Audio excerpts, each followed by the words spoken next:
it's Shae from Shae's Country Kitchen. If you're new to my channel, thanks so much for stopping by. If you have been here before, thank you again for coming back. I really wanted to sit down and speak to my other working women and talk about challenges of working moms. And really, I'm going to just focus on my challenges that I've had in previous years, also challenges that I am currently still, having issues with, and how I either manage those previous challenges or what I'm doing to help manage the challenges that I'm having now. So stick with me and we'll just go ahead and dive into it. So obviously we go through seasons in motherhood. Initially you start out, you have these beautiful kids, everything's just new to you. And one of the first challenges that I dealt with was guilt, okay? Guilt of not being able to stay at home with my kid. So just to kind of backtrack, I was a stay-at-home mom for a year. Well, during that time, there were challenges, monetary restraints, because it was just a one-person household, I should say a one-person income household, and that was challenging in itself. So I felt guilty that I had to go back to work in order to help support our new family. So I'm pretty sure a lot of people can relate to that. But shortly after that, it was guilt of, I'm actually happy I'm back at work, and I feel guilty that I don't want to be a stay-at-home mom. When you have your child, you're thinking, oh, I don't ever want to leave him, or I just want to be around him all the time, or her. And for me, that got old really, really quickly because I missed having interactions with adults and having adult conversations. So I was happy to go back to work, but I felt guilty that I didn't want to stay at home with my child. So I don't know if anybody else can relate to that, but that was a challenge for me. And I just had to kind of learn to get over that. All of our kids, we need certain things and they need certain things. And unfortunately, we have to work. And on top of that, I get bored in the house. I'm not that stay-at-home type. And I think you're just born, with those characteristics, or you're just not born with those. And I happen to be one of those people that if I could stay at home, I would still have to be doing some type of work. And I don't think there's anything wrong with that. You just kind of have to find out what side of the fence that you're on and be content with doing what works for you. When I went back to work, I went back to retail work. And retail work, you don't have a set schedule. So I was working various schedules, and to me, I just wasn't spending time at home with my kids and with my family. And even now, my schedule fluctuates from week to week. So I still have a rotating schedule where it's hard for me to get into a routine because things are always changing. And that's just a struggle, especially with preparing meals. My husband doesn't cook, so I'm the sole provider when it comes to getting food cooked per se. So that's a challenge in its own. Probably the number one challenge that I do have is feeding the family when some nights I'm not home until 8 o'clock. So I had to learn to plan. Planning was like an eye-opening thing. I had not heard about it until a friend told me about it. So I started to try things out. I would plan for cooking for like a month's worth of food. I did 2 weeks, and then I did a week. Ultimately, it was just better for me to do things on a weekly basis. That's how I do it. I plan a week ahead or 2 weeks ahead. I'll either cook them on Sunday and cook enough for a day or two, or on my late weeks, I will know what I'm going to cook, but cook it before I go to work at 11 a.m. So you just have to do what is best for you.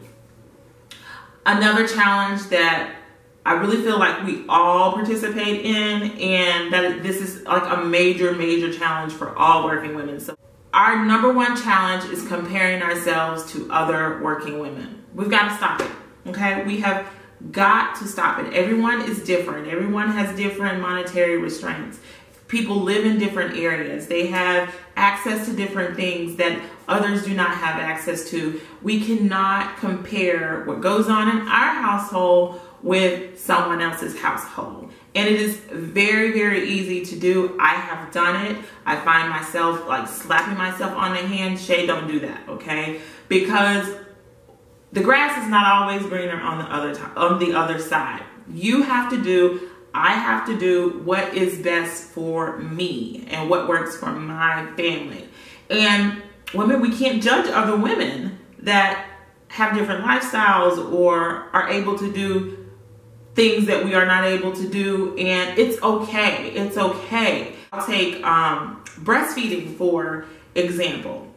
When I had my son, I was able to breastfeed for 13 months. I didn't have any problems. My milk came in, and I found myself judging other women that didn't want to breastfeed their kids.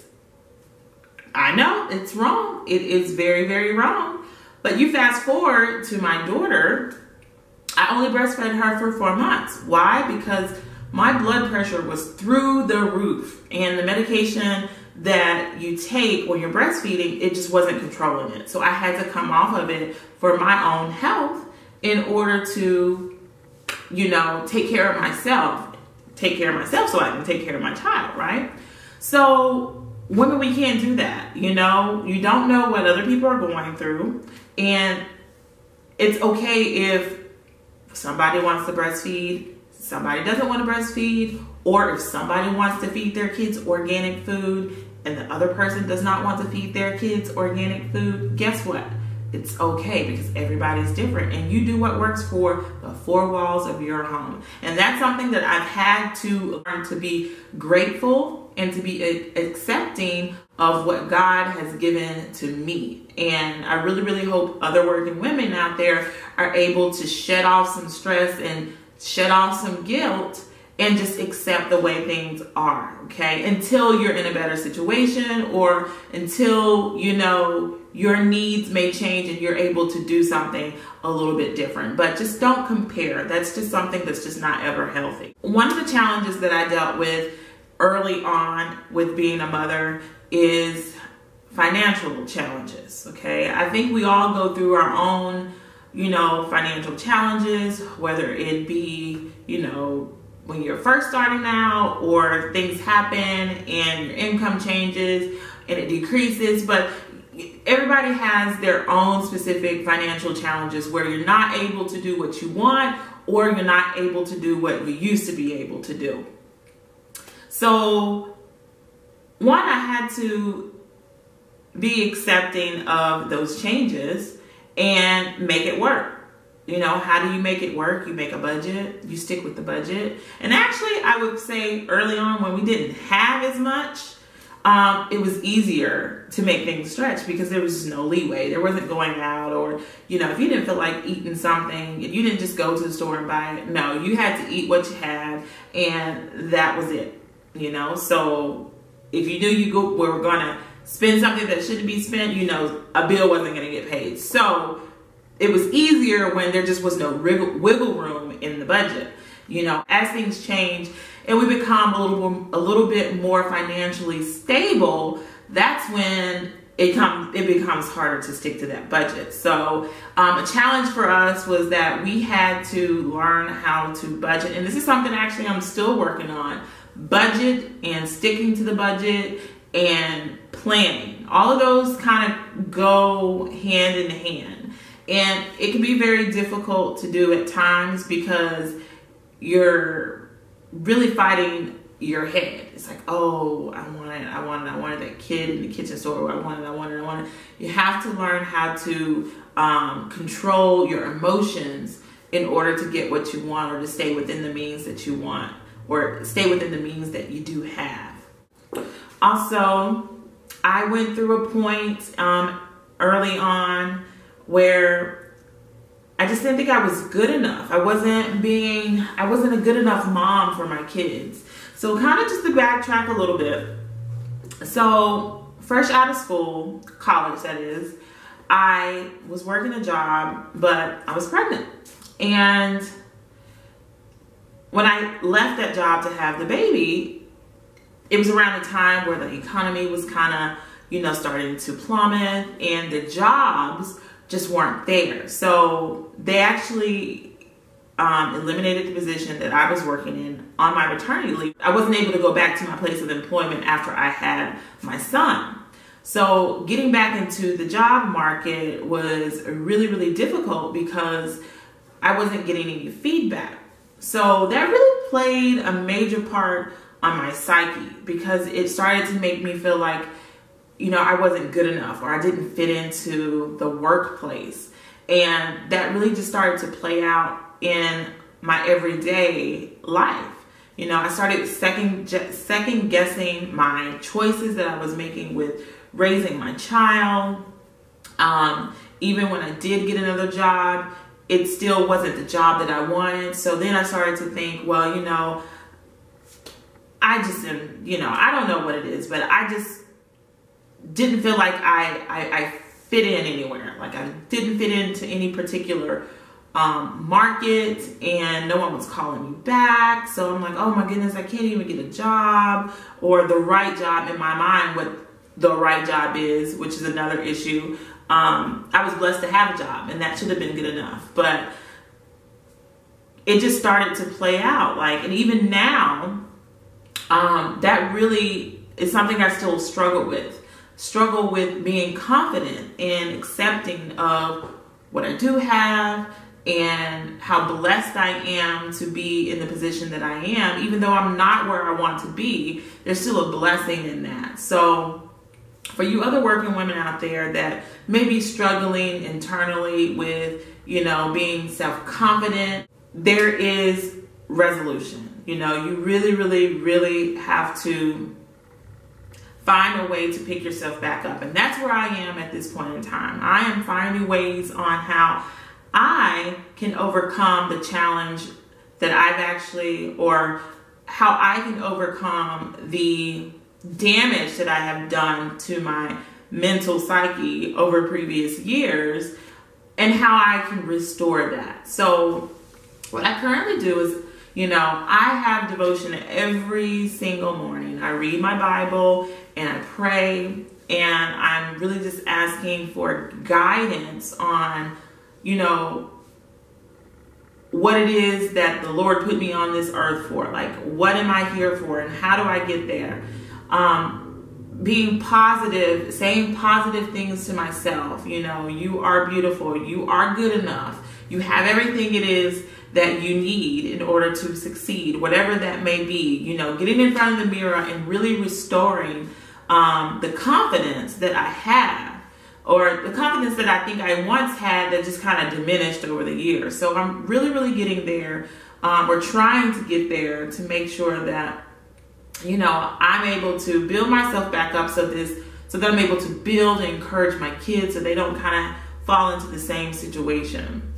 So overall, I think that we all deal with similar challenges, and the way we manage those challenges may be different, but we can all relate as working women that it is tough. It is hard. We go through different,